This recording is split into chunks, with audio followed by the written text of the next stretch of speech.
Hello students, आज हम लोग इस वीडियो में प्रश्नावली 1.3 का छठा क्वेश्चन को हल करेंगे। और अगर आप इस चैनल पर नए हैं तो चैनल को सब्सक्राइब कर लीजिएगा और वीडियो अच्छा लगे तो वीडियो को लाइक करके अपने दोस्तों को भी शेयर कर दीजिएगा। चलिए हम लोग स्टार्ट करते हैं और देखते हैं छठा क्वेश्चन में क्या बोला गया है।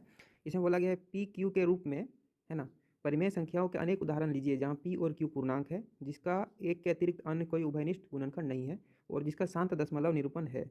ठीक है, क्या आप यह अनुमान लगा सकते हैं कि क्यू को कौन सा गुण अवश्य संतुष्ट करना चाहिए। ठीक है, यहाँ पे हम लोगों को क्या करना है, परिमेय संख्या का उदाहरण लेना है जिसको पी बाय क्यू के रूप का होना चाहिए। और दूसरा बोला गया है क्या होना चाहिए, शांत दशमलव प्रसार होना चाहिए, शांत दशमलव प्रसार होना चाहिए। और तीसरा क्या बोला गया, एक के अलावा कोई उभयनिष्ठ गुणनखंड नहीं हो। जैसे कि हम लोग अगर देखें यहाँ पे 4/2 अगर लेते हैं तो दोनों के बीच में क्या उभयनिष्ठ गुणनखंड है, दो दो से कट सकता है ना। तो ऐसा नहीं लेना है, हम लोग को ऐसा लेना है जैसे कि हम लोग देख रहे हैं 1/2, इन दोनों के बीच में कोई भी कॉमन नहीं है ना, कटेगा नहीं। तो ऐसा हम लोग को एग्जाम्पल लेना है और वैसा होना चाहिए कि शांत दशमलव प्रसार निकले। अब हम लोग यहाँ पे अगर 1/3 ले लेंगे तो ये तो शांत नहीं होता है, हमेशा इस तरह से 3 बार बार आता रहता है, रिपीट होता है। तो ऐसा वाला एग्जाम्पल भी नहीं लेना है, हम लोग को केवल वैसा एग्जाम्पल लेना है जो शांत दशमलव प्रसार देता है। जैसे कि अगर 1/2 लें तो इसका क्या आएगा, 0.5 शांत दशमलव प्रसार, है ना। तो केवल शांत दशमलव प्रसार वाला एग्जाम्पल लेना है, इतना बोला गया है।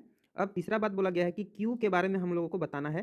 क्यू का कौन सा गुण है जो यहाँ पे सेटिस्फाई हो रहा है। ठीक है, कौन सा गुण है जो सेटिस्फाई कर रही है, हम लोगों को बताना है। तो चलिए हम लोग देखते हैं यहाँ पे। तो पहला एग्जाम्पल हम लोग लेते हैं यहाँ पे क्या, 1/2, यहाँ पे क्या आ रहा है, इसका दशमलव प्रसार 0.5 आएगा। फिर हम लोग लेते हैं 1/4, इसका दशमलव प्रसार क्या आएगा, 0.25, है ना। फिर हम लोग अगर ले यहाँ पे 1/8, तो यहाँ पे क्या आ रहा है, 0.125, इस तरह से आ जाएगा। इसके बाद अगर हम लोग यहाँ पे देखें, अब हम लोग लेते हैं 1/5, तो इसका दशमलव प्रसार क्या आएगा, 0.2 आएगा। फिर अगर हम लोग लें 1/25, तो इसका दशमलव प्रसार क्या आ जाएगा हम लोग का, 0.04, है ना। इस तरह से हम लोग यहाँ पे देख रहे हैं कि दशमलव प्रसार शांत तभी होगा जब हर में क्या होना चाहिए, हर में यहाँ पे क्या है, 2 है, यहाँ पर हर में क्या है, यहाँ पे देखिए 4 है, और यहाँ पे हर क्या है हम लोग का, 8 है। यहाँ पे हर में क्या दिखा है, 5 है ना। और यहाँ पे हर में क्या है, यहाँ पर 5 यानी कि 25 है। ठीक है, आगे देखते हैं, एक एग्जांपल ऐसा लेते हैं, यहाँ पे 2 लेते हैं हम लोग, यहाँ पे ऐसा 10 लेते हैं, तो ये क्या आ जाएगा, 0.2।